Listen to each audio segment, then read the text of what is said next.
Bon, je pense que si vous avez cliqué sur cette vidéo, c'est probablement parce que vous êtes intéressé pour générer des revenus grâce à l'achat-revente de sneakers. Donc voici une petite vidéo qui va vous présenter 3 raisons pourquoi vous ne générez pas ou très peu de revenus grâce au resell de sneakers et comment vous pouvez faire évoluer cela.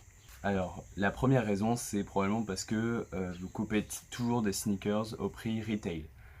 Quand on cope des sneakers prix retail, généralement, déjà premièrement, on est très limité en termes de quantité qu'on peut obtenir, même si on utilise des bots.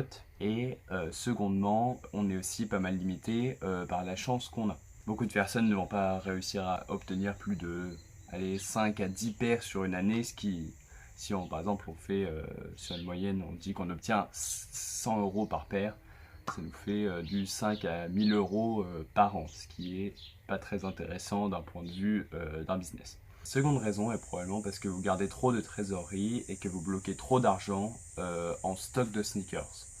Ce que je veux dire par là, c'est que par exemple vous refusez de baisser votre prix de 10-20 € pour vendre plus rapidement et pour pouvoir réinvestir cet argent plus rapidement. Par exemple, si on prend un exemple assez rapide, c'est disons que par exemple on prend mon exemple où moi je fais environ 40% de marge pour chaque sneaker acheté. Donc du coup si on fait ça, par exemple on a une sneakers à 200 €, je la revends 280 en disons 3 semaines, et après 3 semaines plus tard, théoriquement j'aurai 380. Peut-être la sneakers que vous avez réussi à acheter 200 €, vous réussirez à vendre 300 €, mais ça sera probablement au bout des 6 semaines auxquelles vous aurez pu faire 80 € supplémentaires à la fin. Donc c'est pour ça que je vous conseille d'essayer de vendre le plus rapidement possible, mais sans trop détruire vos marges, en essayant de trouver un juste milieu. La troisième raison est peut-être due au fait que vous pensez que c'est que chez les retailers qu'on peut réussir à obtenir des sneakers sur lesquels on peut faire des marges. Sauf que ça c'est totalement faux.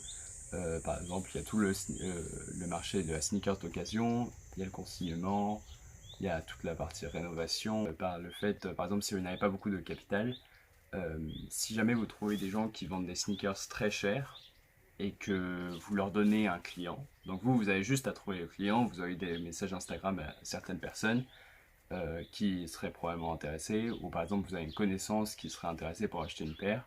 Vous avez juste à mettre en relation les deux. Vous dites au vendeur que si vous lui trouvez un client, vous lui prendrez 10 ou 15% de commission. C'est généralement la commission de base. Et vous n'aurez rien investi, vous aurez juste à faire la relation avec le client. Donc voilà, c'était une courte vidéo pour vous faire réfléchir un petit peu sur comment vous managez le resell de sneakers et comment vous pouvez évoluer votre business.